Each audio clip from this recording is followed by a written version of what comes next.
Le dossier LCI consacré ce soir à Angélique, cette adolescente de 13 ans dont le corps a été retrouvé cette nuit dans le Nord à Quesnoy-sur-Deûle. Elle avait disparu mercredi après-midi après avoir prévenu ses parents qu'elle allait retrouver des copines. Un homme déjà condamné pour viol a avoué les faits. Et c'est là toute la question, comment cet homme inscrit au fichier des délinquants a pu récidiver sans que la mairie d'ailleurs ne soit au courant de son passé, alors que lui-même raccompagnait des enfants dans sa voiture. On en parle dans un instant avec nos invités, mais tout d'abord on va se retrouver dans ce village traumatisé toute la journée avec ces différentes réactions des habitants. Je pense beaucoup à la famille, aux parents. C'est terrible, j'ai une petite fille du même âge qui la connaissait, donc c'est tout à fait normal de venir se recueillir. Voilà, c'est pour une pensée pour la famille. Voilà. Papa, je le connaissais, donc ça me touche. En plus, moi j'ai des petits-enfants qui sont à peu près du même âge et je dis c'est inadmissible, franchement, je sais pas, je comprends pas. Et puis celui qui a fait ça, c'est un récidiviste, je comprends pas que, non, franchement, il n'y a pas de mots. Simplement venu en solidarité avec la famille, je les connaissais depuis tout le temps, j'habite ici depuis un bon nombre d'années, et puis on croit toujours que ça arrive ailleurs, et puis finalement ça arrive même par chez nous, quoi, et puis voilà, quoi. On est très peinés pour eux et on pense énormément à eux, puisqu'on sait qu'on a des enfants et que c'est quelque chose d'horrible, quoi, de perdre un enfant, donc on pense beaucoup à eux. Ouais, j'ai des enfants, j'ai 6 enfants. Ça me touche. Elle a toujours été là pour nous. Elle nous a jamais laissé tomber. Dès que j'étais tout seul, elle venait toujours avec moi. Elle venait chez ma mamie, on jouait toujours ensemble. C'est trop dur pour moi. Alors pour eux, je me mets à leur place. Encore maintenant. C'est dur à imaginer qu'elle est partie. J'ai pas les mots en fait, je vous dis, je passe ici tous les jours, c'est la plaine du jeu, c'est les enfants qui jouent au foot, c'est leur repère, c'est un quartier plein de vie et je trouve pas les mots, je suis touchée, je suis maman et je pense que tout maman on peut se mettre à la place des parents et se dire ça aurait pu être notre fille, quoi. On l'a côtoyée tous les jours et c'est difficile. Puis on connaît la famille, moi Corinne je la connais depuis toujours. Enfin, voilà, c'est éprouvant. Et on va rester à Vambrechy, retrouver Mathilde Guénégan. Mathilde, vous êtes devant les grilles du parc où a été vue pour la dernière fois cette petite fille, Angélique. Grande émotion, on vient de le voir, des habitants. Oui, absolument. Vous les avez entendus, les habitants. Le village est entièrement sous le choc. C'est un village en deuil. Depuis l'annonce de la mort d'Angélique ce matin, les habitants sont venus très nombreux ici, sur ce mémorial improvisé, pour déposer une fleur, un dessin ou même des photos de la fillette qu'on voit souriante, entourée de ses amis. La petite fille a été vue pour la dernière fois, vous le disiez, ici, dans ce parc où habituellement tous les enfants du quartier viennent jouer en toute insouciance. Le parc est aujourd'hui vide, symbole de ce deuil. Ici, tout le monde se connaît. On connaissait la famille d'Angélique, mais on connaît également la famille de l'homme qui a été interpellé et qui est actuellement en garde à vue. Il est donc difficile de s'expliquer ce drame. Une cellule psychologique a été mise en place à 2 pas d'ici, dans une école, pour essayer d'apporter des réponses aux enfants, aux parents qui n'arrivent pas à mettre les mots sur ce que le village est en train de vivre. Pour rendre un dernier hommage à Angélique, une marche blanche est organisée ici mardi et une cagnotte a été mise en ligne. Vous pouvez trouver toutes les informations sur le site de la mairie de Vambrechy pour aider la famille qui est dans une période très difficile et qui a besoin de tous les soutiens nécessaires. Merci beaucoup Mathilde, évidemment on va vous retrouver dans le courant de cette émission, on en parle avec nos invités. Merci à Marie Grimaud d'être là, vous êtes avocate de l'association Innocence en danger, mouvement mondial de protection des enfants contre toute forme de violence, notamment sexuelle, partenaire d'associations internationales actives dans la lutte contre la pédocriminalité. Merci d'être avec nous. Michel Marie à vos côtés, journaliste d'investigation, nouveau détective, et vous signez Les Derniers Seigneurs de la Pègre. Et puis Laurent Montet est professeur en criminologie, profiler, auteur de Tueurs en série, essai en profilage criminel. Et Delphine Meillet, à vos côtés, avocate spécialiste du droit pénal et du droit de la presse au barreau de Paris. Également Tiffaine Piauget du service police-justice. Et Tiffaine, je voulais commencer avec vous. Tout s'est accéléré en fait hier soir. C'est là que l'enquête a pris une toute autre dimension. Oui, puisqu'hier soir, les enquêteurs mettent en garde à vue un homme qui va très très rapidement parler, puisqu'il va avouer que oui, cette jeune fille, Angélique, il l'a emmenée chez elle, il lui a donné une excuse, il ne l'a pas kidnappée à proprement parler, il l'a emmenée chez elle, chez lui, et puis il a essayé de la violer. Elle s'est débattue, ça l'a mise en colère, c'est ce qu'il a dit, il a pris peur et il l'a étranglée. On va peut-être voir d'ailleurs ce qui s'est passé avec les images sur place et ce sujet de Mathieu Poissonnet. Depuis l'annonce du décès d'Angélique, les habitants du quartier déposent des fleurs, des mots, des photos en hommage à la jeune fille. Ce dimanche, toute la commune de Vambrechy est sous le choc. Mes filles venaient aussi jouer au parc, pas souvent seules, mais elles venaient aussi jouer au parc. Donc voilà, je pense que tout maman peut se mettre à la place des parents et se dire ça aurait pu être notre fille, quoi. On l'a côtoyée tous les jours et c'est difficile. Puis on connaît la famille, moi, Corinne, je la connais depuis toujours. Enfin, voilà, c'est éprouvant. On sait désormais ce qui est arrivé à l'adolescente de 13 ans. Mercredi, à Vambrechy, une commune à 10 km au nord de Lille, Angélique laisse un mot à ses parents avant de quitter son domicile. Elle part rejoindre des amis au parc. Elle ne rentrera jamais à la maison. Aux alentours de 16h30, elle suit un homme qu'elle semble connaître. Il l'emmène chez lui à quelques centaines de mètres. Un jeune garçon la voit partir. Les enfants du quartier sont nombreux chaque jour à venir jouer ici. Elle a toujours été là pour nous. Elle nous a jamais laissé tomber.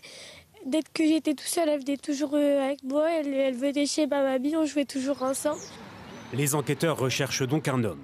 Un suspect est arrêté hier soir à 23h par la police judiciaire de Lille.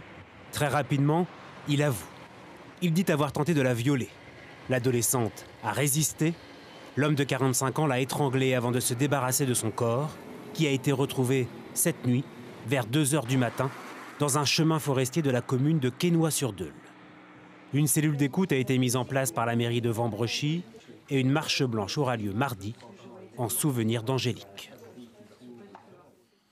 Cet homme, le suspect, donc, a avoué extrêmement vite, très rapidement, avant même que le corps n'ait été retrouvé, puisqu'il a emmené les enquêteurs un peu plus tard. Est-ce que ça vous a surpris? Est-ce que c'est rare dans ces cas? Non. On pense à Nordal Lelandais, typiquement, qui a mis du temps avant d'avouer, qui a avoué une fois coincé. Oui, c'est sans doute un profil différent, mais ce n'est pas rare. Il existe effectivement de nombreux cas de pédophiles qui... plus vulnérables psychologiquement ou ayant une culpabilité inconsciente forte, peuvent se laisser aller effectivement à livrer les détails, même assez précis, de ce qu'ils ont fait aux enquêteurs. C'est parfois un soulagement même pour eux. Ça peut être effectivement quelque chose de très important psychologiquement pour eux. Mais sans dit long, c'est vrai, sur le profil de l'auteur. Michel Marie, on a quand même l'impression que les policiers savaient ce qu'ils voulaient chercher. Si vous voulez, il y a plusieurs choses. D'abord, ils ont un témoignage d'un garçon de 10 ans qui voit Angélique partir avec cet individu. Il peut donc faire une description du haut de ses 10 ans, assez précise. Les policiers... Angélique qui ne se débat pas, qui le connaît. Non, ils partent main dans la main. Ils se connaissent. Visiblement, ils ont l'air de se connaître.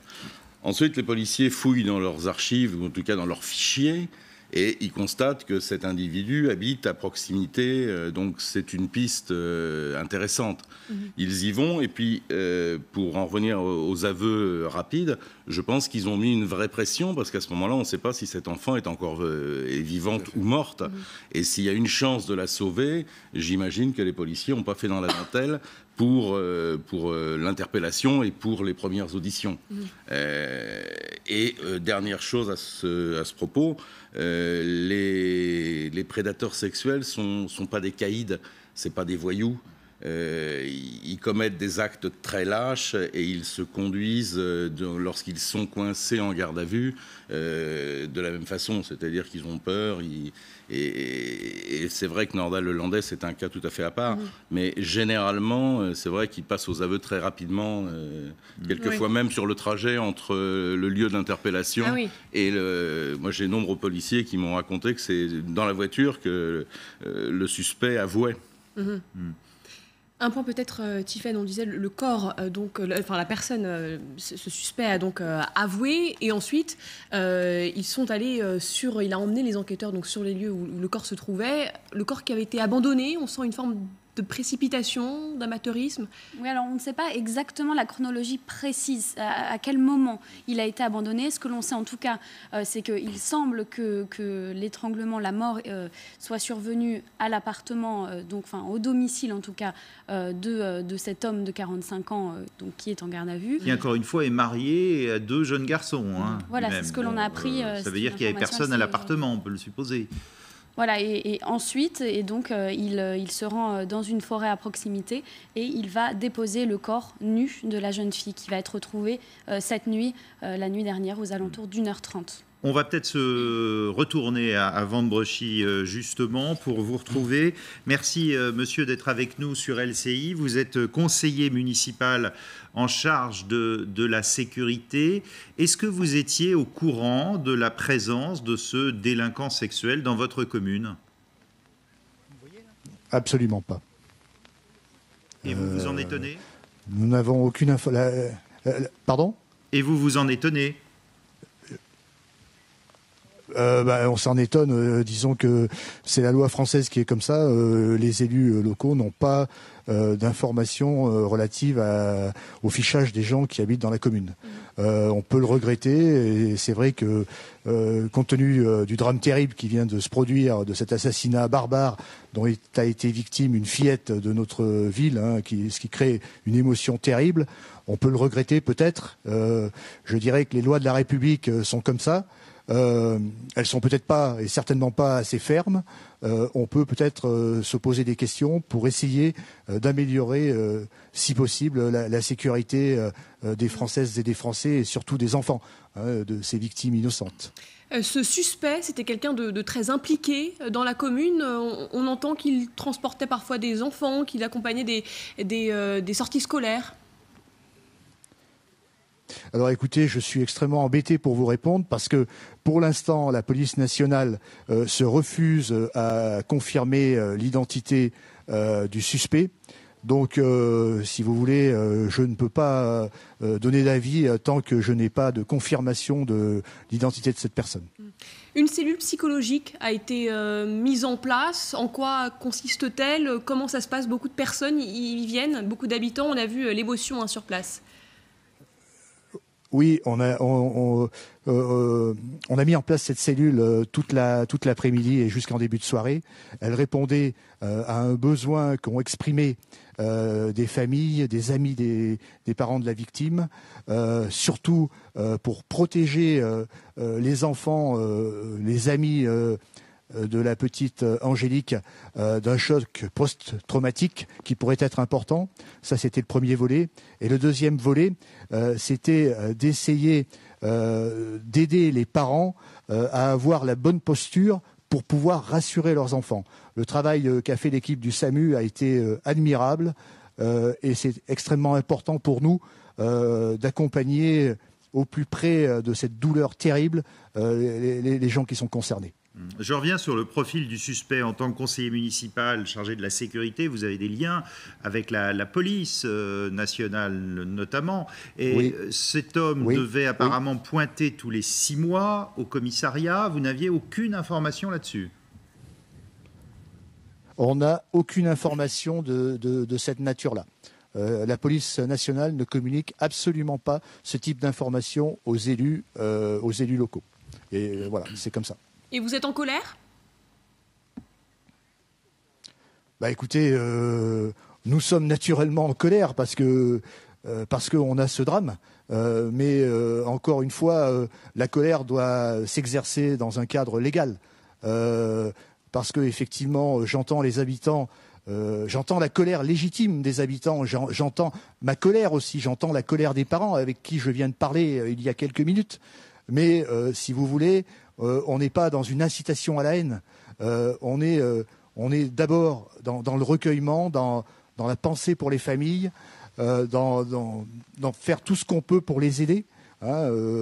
Voilà, je dirais pas que cette colère, elle est maîtrisée. Voilà, c'est une colère triste. Merci, monsieur. D'un mot, on pense aussi à la famille de ce principal suspect. On sait qu'il a deux jeunes garçons.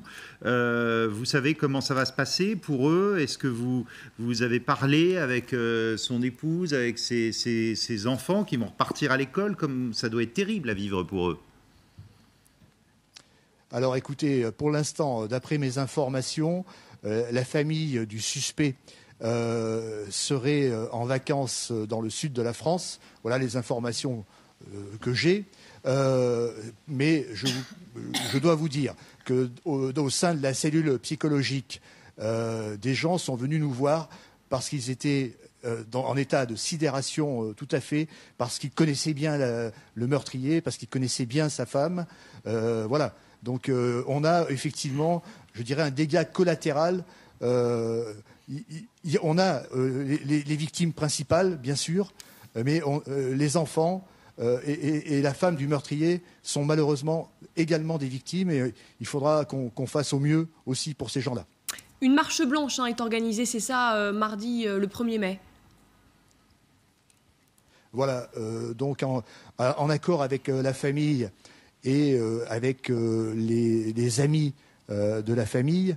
Donc nous avons naturellement soutenu cette initiative, et mardi 1er mai à 14h, place du Général de Gaulle à Vambrochy, une marche blanche s'ébranlera en direction du parc où je suis actuellement, et où on a déjà un mémorial pour la petite Angélique. Et si vous voulez, la mairie sera ouverte, et une urne sera installée dans le hall, et les gens pourront aider la famille en faisant des dons s'ils le souhaitent. Je crois que c'est très important. Si vous voulez, c'est une manière forte pour nous d'exprimer aussi notre solidarité avec cette famille qui est si rudement éprouvée. Vous avez pu discuter justement avec elle, avec cette famille? Oui, bien sûr. Je les ai vus hier en début d'après-midi, alors que la nouvelle de la mort n'était pas encore connue. Ils étaient dans un état extrêmement éprouvé, mais ils avaient encore un mince espoir. J'ai eu le papa au téléphone ce matin à 7h. Il était dans un état de choc. Et il exprimait une colère froide, et il m'a dit que sa fille, on avait découvert son corps. Donc c'est extrêmement terrible, et là, si vous voulez, c'est difficile de dire dans quel état ils sont, mais tout le monde peut l'imaginer. Bien sûr. Merci beaucoup, monsieur, d'avoir été en direct avec nous ce soir. Marie Grimaud, quand vous entendez ce conseiller municipal qui n'était pas au courant du profil de ce suspect, quelle est votre réaction ? La première, c'est qu'il va falloir encore combien de drames en réalité pour que nous arrêtons d'être en colère ponctuellement sur ce type d'affaires.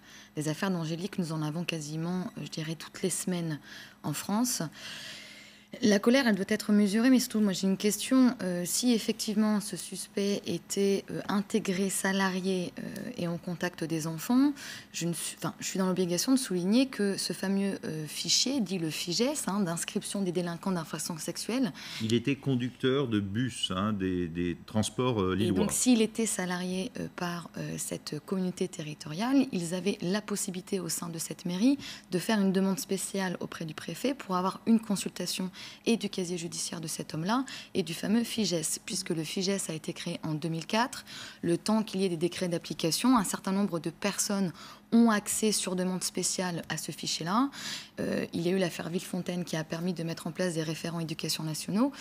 Donc ça, c'est fait. Maintenant, les préfets et les collectivités territoriales peuvent y accéder dans certains cas, dont celui de l'emploi d'une personne en contact direct avec les mineurs. Donc, si c'est vraiment quelqu'un... ça n'a pas été fait. Si ça n'a pas été fait, et je pense que là d'où la colère, elle est plus ou moins légitime, si je peux me permettre, il va falloir aussi que nos lois, nos décrets soient connus en réalité par l'ensemble des interlocuteurs et des intervenants dans ces collectivités territoriales, ce qui amènerait davantage de protection et de prévention. Maintenant, la question sous-jacente de cet homme-là est légitime, à savoir est-ce qu'il faut automatiquement transmettre les contenus de ces fichiers au sein de ces collectivités territoriales, comme cela peut se faire dans les pays anglo-saxons, aux États-Unis, en Angleterre. Encore une fois, on le rappelle, aux États-Unis, il y a même des applications. Il y a même des applications voilà, où vous voyez autour de vous tous les délinquants sexuels. Hein. Voilà. Alors, je pense qu'il y a un juste milieu à trouver. Soit nous restons dans du drame, tel que nous le connaissons, soit nous acceptons, au nom de la protection de nos enfants, d'aller un petit peu plus loin dans la délivrance des informations de ces fichiers de manière extrêmement réglementée. En France, les libertés publiques sont fondamentales. Je pense qu'on peut pousser un petit peu plus loin pour pouvoir davantage protéger et prévenir. Parce que le risque, c'est quoi? C'est que ces personnes-là, finalement, ne puissent plus reconstruire leur vie après avoir été condamnées? Alors oui, je pense qu'un certain nombre de confrères de défense vont lever le bouclier lorsque je vais dire ça.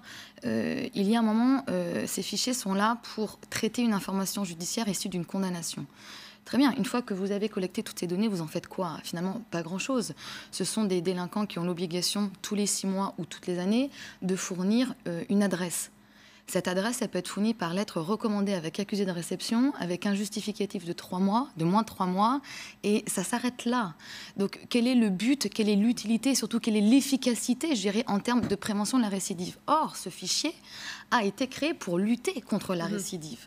Donc, finalement, derrière ce fichier, il n'y a pas grand-chose. Nous comptabilisons... Vous dites qu'il ne sert à rien, ce fichier? Il sert à une chose, c'est-à-dire dans un cas de début d'enquête, et c'est le cas de la petite Angélique, c'est que dès lors qu'une enfant est portée disparue, avec un témoignage suffisamment solide, les enquêteurs vont consulter ce fameux FIJES et voir dans l'environnement géographique si nous avons d'anciens délinquants sexuels. Je pense que c'est ce qui s'est passé et permet une résolution beaucoup plus rapide en réalité de l'enquête. Et on a appris que dans le passé, le principal suspect Angélique avait habité le même immeuble, hein, et qu'apparemment il habitait toujours la même ville à Vombrechy. Oui, alors le FIJES, c'est une inscription, c'est pas une interdiction de résider dans un lieu particulier, c'est pas une interdiction en tant que telle de rentrer en contact avec des mineurs, ce n'est qu'un fichage, et ça, il faut le comprendre. Donc c'est un fichage, et derrière, il y a quoi alors? Une fois qu'on est fiché dans ce fichier, qu'est-ce qui se passe? Il n'y a pas de suivi? D'intervenir après. Oui, c'est une obligation d'aller pointer au commissariat pour donner son adresse, mais il faut savoir que c'est pas parce qu'on va respecter son contrôle judiciaire, c'est pas parce qu'on va pointer au commissariat que nécessairement on ne commet pas d'infraction. C'est ça le problème. C'est qu'on veut réduire l'aléa à 0, puisqu'on ne supporte pas que des faits comme ceux-ci se produisent, et encore plus dans des cas de récidive.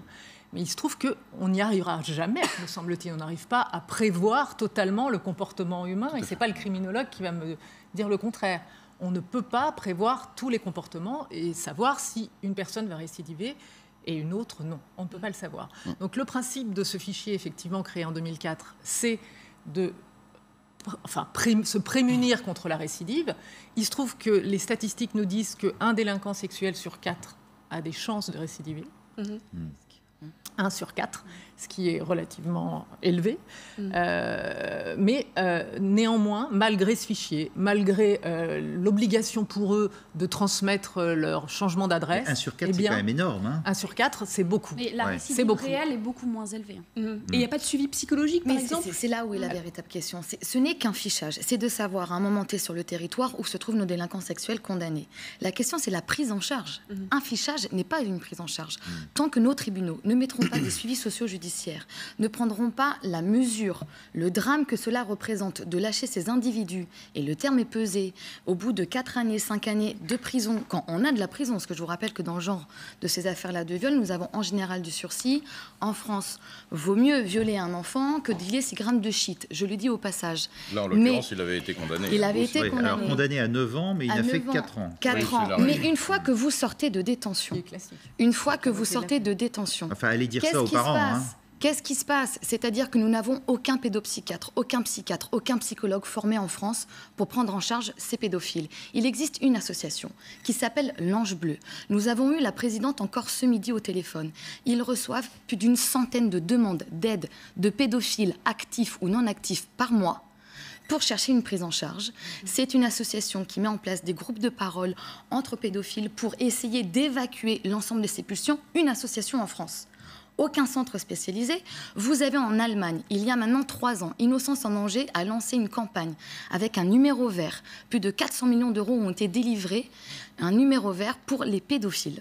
Pour dire, là, je suis dans une pulsion, comment je fais, comment je la contrôle. En France, nous n'avons pas pu mettre ça en place. Et ça, c'est quoi? C'est un problème financier? C'est un problème de volonté politique? C'est un problème de volonté politique. Et aujourd'hui, il faut que nous arrêtons de dire que c'est une fatalité, que nous ne pouvons pas prévoir quand ils vont récidiver. Là n'est pas la question. La question est de se dire que ça existe bien plus que nous l'imaginons, et qu'il va falloir trouver des moyens et surtout la volonté de les prendre en charge. Laurent Montet? Oui, je voulais prendre un peu de recul. D'abord, je suis entièrement d'accord avec ce qui a été dit et je saluerai au passage le travail de Latifa Benari, présidente de l'association L'Ange Bleu, que je connais bien et qui effectivement fait un travail remarquable, qu'il faut absolument... Mais on a l'impression que ça avance pas beaucoup, quoi. Comme ça a été dit, elle est la seule. C'est-à-dire qu'il y a une association au plan national qui fonctionne comme elle fonctionne, c'est-à-dire dans l'identification et la prise en charge des pédophiles qui viennent à elle. Il faut bien comprendre ça, c'est-à-dire que c'est pas... Vous voyez, c'est pas l'institution judiciaire qui met des pédophiles pour la prise en charge. Ils viennent à elle pour essayer justement d'améliorer. Rien que ça, c'est très insuffisant parce que nous sommes entièrement d'accord. Alors justement, tous les pédophiles vont aller évidemment dans cette association. Alors, je vais juste prendre un peu de recul, si vous voulez bien. C'est d'un point de vue strictement juridique, il y a quand même 2 pôles à respecter. C'est-à-dire, il y a la réinsertion d'un côté, de n'importe qui ayant été condamné, le droit à la prescription, le droit à l'oubli, le droit à refaire sa vie. Il a été dit 1 cas sur 4 recommence en gros. Ça fait quand même 3 cas sur 4 qui ne recommencent pas. Donc peut-on aussi dire au passage que la réinsertion est aussi un vecteur de prévention criminelle? Première chose. Deuxième chose, c'est le fait que dans le quart qui reste, il y a un problème d'identification, effectivement, de la dangerosité. C'est-à-dire sur quels critères diagnostiques allons-nous poser le risque probable ou plus probable de récidive? Y a-t-il des signes scientifiques ou techniques annonciateurs? Mais y a-t-il une prise en charge? Par des psychiatres, Il y en a, mais effectivement insuffisamment. Et puis surtout, y a-t-il des vrais spécialistes qui viennent cibler ces critères diagnostiques pour serrer ceux qui sont, disons, traitables, ceux qui sont avec une prise en charge médicamenteuse, ceux qui vraiment ont un tel fantasme, une telle fixation dans leur esprit à réaliser leur plaisir aux jouissances pédophiliques, par exemple, que là, il faut effectivement trouver des moyens adaptés. C'est là où on est d'accord. Moi, ce que je constate, si vous voulez, c'est quand cet homme sort en 2000 de prison après avoir purgé une peine de 5 ans, enfin de 4 ans et demi, a priori. Il est très jeune, si on calcule. Il a 20 bien, ans, en 94, il a 20 ans. Voilà, il est condamné à 20 ans, il a 20 ans en 94. Quand il a 20 ans, il est condamné à 9 ans. Et il sort donc à 25 ans. Et il sort à 25 ans, nous sommes en 2000. Et depuis, on ne sait pas s'il a refait de ces nouvelles. Enfin, en tout cas, je pense que des vérifications vont être faites. Moi, ce que je voulais dire, pour rajouter ce qui vient d'être dit par les 2 intervenants, là, dans ce cas de figure très précis, on a un individu qui habite dans le même immeuble, ou en tout cas pas très loin de cette jeune fille. Le fait que l'on ait connaissance de son parcours pénal, que ce soit le maire, que ce soit son employeur, etc., je pense que ça ne changera rien. C'est-à-dire que ce type, à un moment donné, parce que sa famille est partie en vacances, parce qu'il est tout seul, parce que je ne sais pas quel est le déclencheur qui fait qu'il part totalement en vrille et qu'il commet les faits qu'on connaît, même si on sait qu'il est connu, ça ne l'empêchera pas de passer à l'acte. Donc, tout ça, alors ce qu'on peut faire... S'il avait été connu, peut-être qu'on aurait justement instauré un suivi peut-être plus approfondi. Faire un parallèle avec les fiches S. Les fiches S, il y a quand même un certain nombre de fichiers S, ils sont quand même extrêmement surveillés, il y a énormément il y a la même polémique autour des fichiers S. En tous les cas, il y a des moyens autour d'eux. Le problème du suivi se pose aussi. Oui, mais il existe et il y a un certain nombre de personnes qui les entourent, qui les surveillent. Plus que pour les délinquants sexuels, manifestement, il n'y a pas suffisamment de moyens, c'est certain. Absolument. Mais néanmoins, les fichiers S sont suivis, très suivis, relativement, eh bien, on peut voir que néanmoins, ils peuvent commettre des infractions gravissimes, des actes de terrorisme. Donc, c'est pour ça que je reviens sur l'idée qu'on ne peut pas tout. Non, mais on a l'impression qu'il n'y a pas de solution à vous entendre. Il y a une question de moyens, d'investissement. En revanche, je pense qu'il faudrait à minima les empêcher efficacement d'être chauffeurs d'autobus ou des autobus qui sont quand même fréquentés par des enfants. On le voit dans chaque dossier. Les pédophiles font tout pour se rapprocher des enfants sur un plan professionnel. Donc, où ils se retrouvent dans des colonies de vacances. Justement, même que les enseignants ne soient pas au courant. C'est là où il faudrait faire un peu application de la loi, parce que la loi et des décrets permettent à ces collectivités, et je me répète, il y aura des responsabilités peut-être à trouver dans ce dossier. Les collectivités, à partir du moment où elles emploient un certain nombre d'individus pour travailler au contact direct avec les enfants, ont la possibilité de faire une démarche administrative avec des formulaires déjà existants auprès du préfet pour savoir qui on emploie. Sauf que nous sommes dans une espèce de naïveté générale qui est en train de s'effondrer sur le plan sociétal aujourd'hui, de dire, mon Dieu, des pédophiles existent, mais ils ont toujours existé.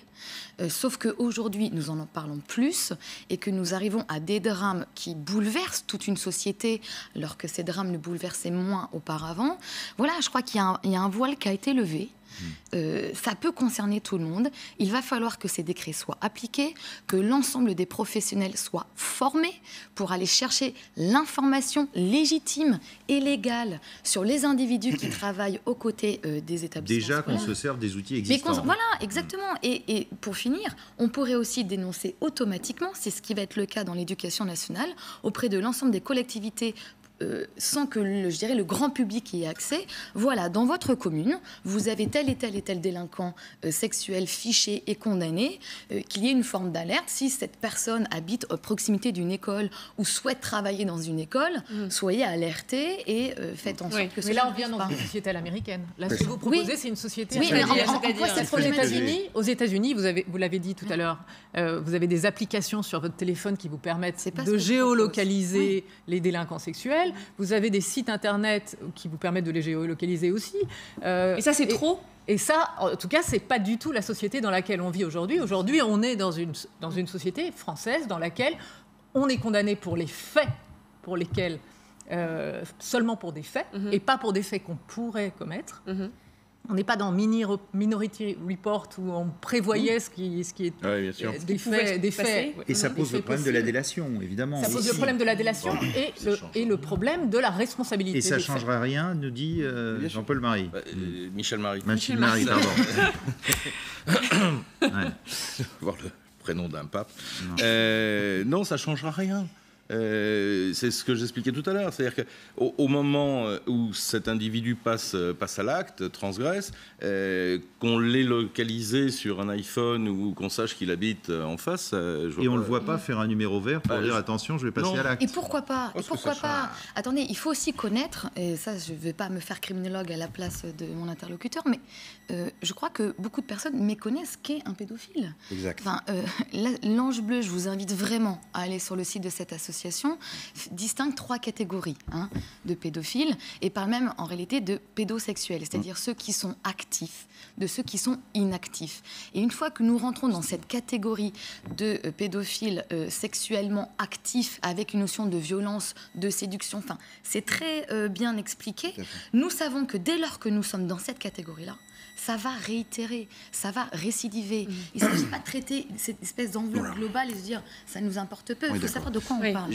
Attendez, on va peut-être aussi continuer à avoir des images justement sur ce profil du tueur pour essayer de le connaître un peu mieux avec ce sujet de Patrick Ninine et Georges Brenier. L'homme arrêté la nuit dernière est père de 2 enfants. L'aîné a 13 ans, le même âge qu'Angélique. La famille, discrète, vivait depuis 3 ans dans cette maison. C'était une famille avec des enfants, mais c'est pas des gens qu'on fréquentait, qu'on connaissait, quoi. Pourtant, il était connu des services de police. 45 ans, condamné en 1996 pour un viol commis sous la menace d'une arme, avec attentat à la pudeur aggravé et vol avec violence. Il était inscrit au fichier des délinquants sexuels depuis 2005. Pour les voisins, il semblait inoffensif. Il était gentil, il nous disait bonjour, il était là-bas dans le parc. Je ne comprends pas pourquoi il a fait ça, je ne comprends pas. En 1994, à la Madeleine, à une vingtaine de kilomètres de là, il avait violé une mineure. Condamné à 9 ans de prison, il aurait dû sortir en 2003 mais sera libéré en 2000 à la faveur d'une remise de peine. Mais ce qui choque aujourd'hui dans la commune, c'est pourquoi personne n'était au courant de cette condamnation. Avoir un voisin qui a déjà été condamné et compagnie et que personne n'est au courant, les parents, vous comprenez très bien qu'ils ont du mal à le comprendre et à l'accepter. Depuis sa sortie, il n'avait plus fait parler de lui et travaillait à Waterloo, à la société de transport lilloise. Ce soir, sa garde à vue se poursuit dans les locaux de la PJ de Lille. L'autopsie du corps d'Angélique sera effectuée demain. Tiffaine Pieuget, sur ce profil du tueur, on a d'autres infos au moment où nous parlons aussi? Eh bien, sur ce profil, oui, ce que l'on voyait, c'est qu'il a donc 45 ans, il était père de famille, et c'est ce qui peut évidemment choquer ce soir. On sait que sa femme et ses 2 enfants étaient partis en vacances pendant cette semaine, et donc on peut imaginer que peut-être il a profité de ce moment pour passer à l'acte. On le disait, donc condamné en 96 pour viol sur mineur, à 9 ans de prison, et relâché en 2000 après 4 ans. Ça, c'est normal, on va dire. En fait, c'est classique. Même si vous comprenez que ça peut choquer l'opinion. Bien sûr, qui ici ne comprendrait pas que ça... Évidemment, ça choque l'opinion. La plupart des peines sont exécutées, et à partir de la mi-peine, vous pouvez demander au juge d'application des peines, vous saisissez le juge d'application des peines pour demander une libération conditionnelle. Et si vous remplissez un certain nombre de critères, vous êtes libérable et parfois libéré, donc avant d'exécuter la totalité de la peine. Sauf sur les très longues peines. Hein. Sauf sur les très longues peines, et sauf dans des cas extrêmement graves où on prévoit une peine de sûreté extrêmement longue, et la personne sortira... Mais dans ces cas-là, il n'y a pas obligation quand même de suivi médical ou de soins? Il est prévu qu'il y ait un suivi à la sortie de prison, mais malheureusement, ce que vous disiez tout à l'heure, il y a une question de moyens. Il n'y a pas de moyens mis en place réels pour suivre et prendre en charge les détenus qui sortent. Mais en l'occurrence, il sort en 2000. Est-ce qu'on peut imaginer un suivi sur 18 ans, vous imaginez? C'est ça. Qui aurait pu prévoir que 18 ans plus tard, il allait commettre ce crime terrible? Alors on va revenir justement sur toute cette affaire, ce dénouement tragique, et évidemment toutes ces questions qu'on se pose autour du suivi des délinquants sexuels avec ce long format. C'est le dossier de la rédaction, il est signé Bastien Auger. Dans le quartier d'Angélique, après 3 jours d'angoisse, l'effroi et la douleur. On l'a côtoyé tous les jours et c'est difficile. Si on connaît la famille, moi, Corinne, je la connais depuis toujours. Enfin, voilà, c'est éprouvant. C'est dur de se dire que ça peut arriver dans notre quartier, un quartier si calme, familial. Moi, j'ai un petit 7 ans qui pleure depuis ce matin et on n'a pas les mots. Elle a toujours été là pour nous. Elle nous a jamais laissé tomber. Dès que j'étais tout seul, elle venait toujours avec moi. Elle venait chez ma mamie, on jouait toujours ensemble. Angélique avait 13 ans. Il est 16h30 mercredi, quand elle est aperçue pour la dernière fois dans ce parc à Vambrechy, au nord de Lille. Selon la police, elle aurait laissé un mot à ses parents pour les prévenir qu'elle allait rejoindre des amis.